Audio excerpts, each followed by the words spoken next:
Balimao Annokuma, très urgent et très bonne nouvelle depuis Kidale. Aïe, épisode code Kidale Koy, Kawako Kuro Fanakara Kidale Kola Bi, Meno Secret Fanyanabi. Bien jeudi 6 avril 2023. Malion et Erebel Sema Moroka Société Civile Nyamoro Mumbe, nous va ko Atayoub Ag Intala. On est à la Kuma Kidale Radio Sola. Ko ale ba deli Kidale ka fait ko mo gana boli ka bo Kidale ja Kidale kat lanche be commencera ko ka valise uche mo tama ira tara Algérie déjà avion ye ko ndron mo tama bolla ka taka ima uye ende uyuga soi-disant indépendance fête ke bi demiseni fitinu de borala ala fête ire makere ninge abe fon ne mako comme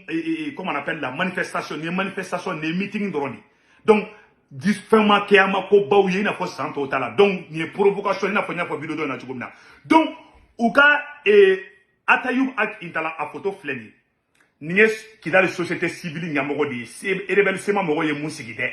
Ninte malita ni Erebel Sema Mogo ka Mogo sigide de ko Kidale société civile Nyamogo. Nine tala kuma Kidale radio sola. Atayoub Ak Intala ni alidi. Atala kuma Kidale radio sola. Kale ba deli bebe ko Mogo ka kala kama kuka toy ko jama ka boko ene panasi ke Mogo ko lutala. Avion ye dro Mogo wire ni.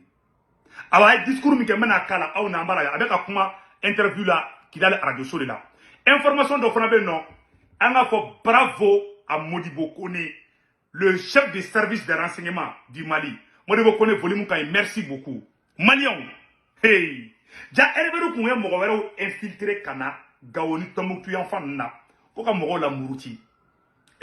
Mali service de renseignement ya bemine. Chama minana ka don kasola kuyi. Ublara so mara inadi. Mais mol do to ndera do détail là. Ja chama minana di. Mounere, ou comme faire fêter Kidale ka ke Tombouctou ni woro wera ulade. Mogo munu no organisation kamade.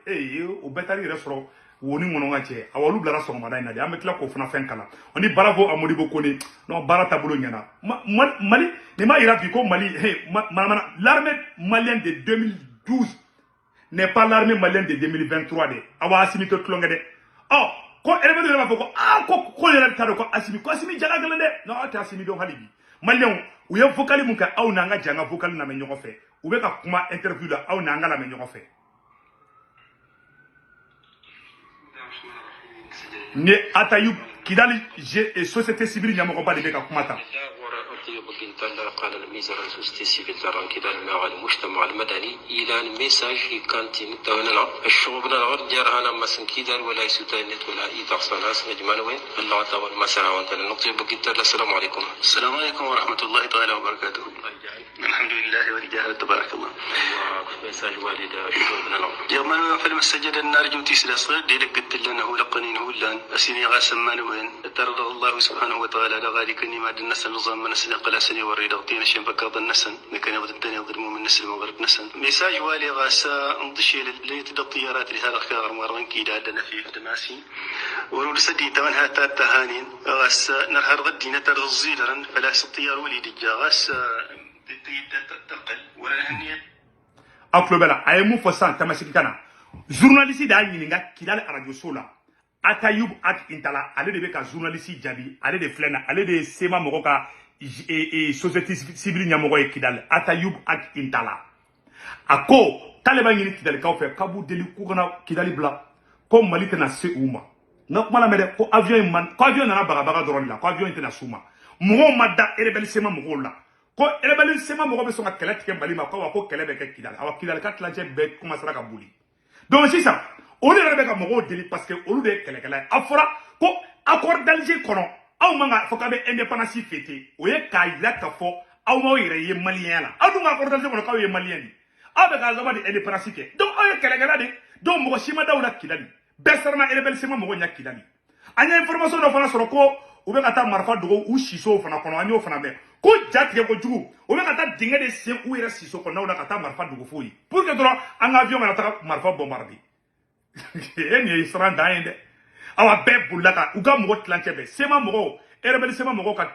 mogo supporter tlanche be Kidale bla uga mogo wero fana minena Tombouctou o ya mogo do glam uni terroriste do fana kumbe ka feka barake olu fana do minena mogo bade he ko wona ga dunde ama foko bravo le président Assimi bravo a Modibo Kone renseignement kayitoro mogo wero fana ama e société civile nyamogo de boraka kuma tanto ni sema mogo yasi awa feti mu fana kera ni te feti yede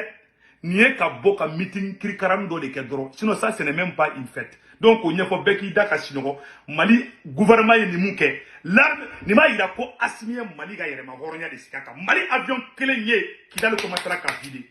ante soumon mais ou ba don ou te sa on a ou ba ira vraiment asimi bravo avion fladro bulla be bulla ni français kumba ala ante ka takai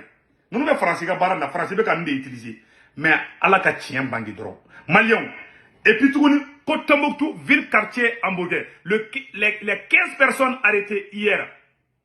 vers 13h, dans le salon de Mohamed Atayer, deuxième adjoint au maire de la commune rurale. Outara Sema Moroga, où yuka espion de Black Ataka Tombouctou de. Oluka ta do fo maire ka adjoint ka Galaka Djukoro de. Moribo Konetara, ou soro, ou dogole me fo Galaka Djukoro, ka tika ou klokoro, ka ebo.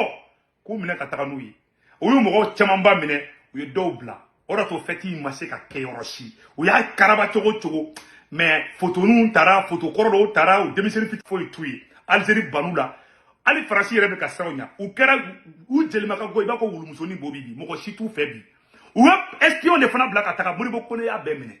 rebellisement mɔgɔ ye espion bila ka taa Tombouctou Gao a y'a bɛɛ minɛ a mɔgɔ bɛɛ minɛ a jeunesse u tun bɛ fɛ ka don jeunesse de fana la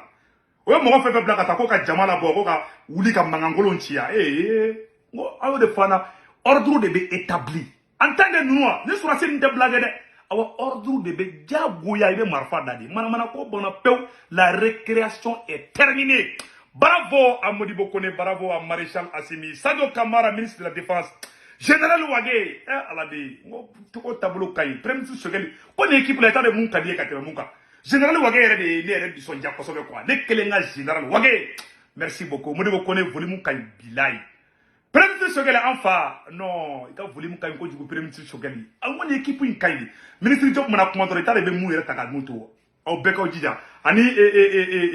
le comment on appelle Colonel Maliki Diaw ale tara irisu fedro ka sedaw kaburu senga adu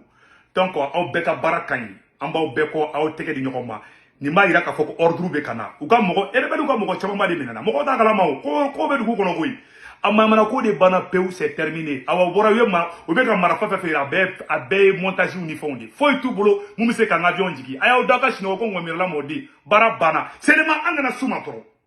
ante suma ame ministre be taka toro u yere be mara fa daw yere e mogo ma commencer ka kidal bla déjà donc ma kana kuŋolo kalaya dɔ bɛ k'i yɛrɛ dimi non munna ma nin kɛ cɛ y'a fana ko ye indépendance fêté o ma indépendance fêté dɛ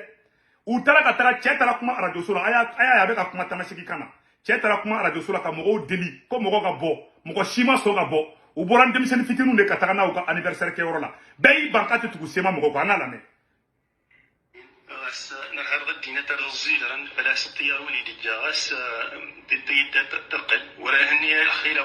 u bɛ ka mɔgɔw deli u sɔnna ka taa arajo so la ka mɔgɔw deli mɔgɔ si ma sɔn ka bɔ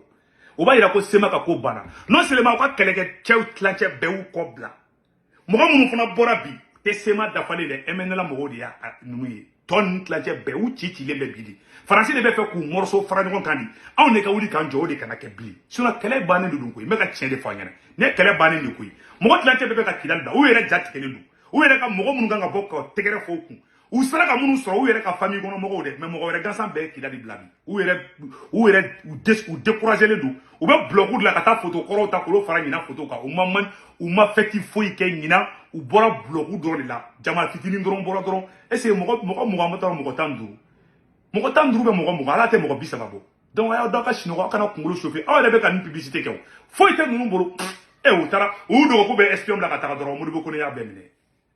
Mali pisani bɛ bi dɛ manamana ko tɛ kɛ Mali la bi dɛ donc baara banna c'est panique au village donc an tɛ se ninnu ma baara bannen de don maliyɛnw donc o de information tun bɛ ka fɔ an na ala ka hɛrɛ kɛ Mali ye ala ka hɛrɛ k'an bɛɛ lajɛlen ye ko n'an bɛ taa an bɛ se yanni an ka bɔ video la yɔrɔ la an ka serifukɛ Serif Sɛki Tiyame Ayidara kabako fura tigi kɔnɔdimi b'i la ɛrɛndimi b'i la diabète bila ni Serif Sɛki Tiyame Ayidara ka kabako fura ta i ka bana bɛ ban pewu a ka numéro 78 78 03 03 donc maliyɛnw an bɛ Imam Mayi Watara fo an b'an fa Asirifu Sarafa fo depuis Ɲoro Segukaw ka belebele Segu Lasana Kane an fa Imam Diko Mali chrétien Mali Soma Mali Doso aw bɛɛ lajɛlen ka Mali dɛmɛ ani Mali dugutigilaka bɛɛ ani Mali chrétien bɛɛ an bɛɛ kan tɛgɛ di ɲɔgɔn ma an ka Asimi dɛmɛ baara banna siksi baara bila aw kan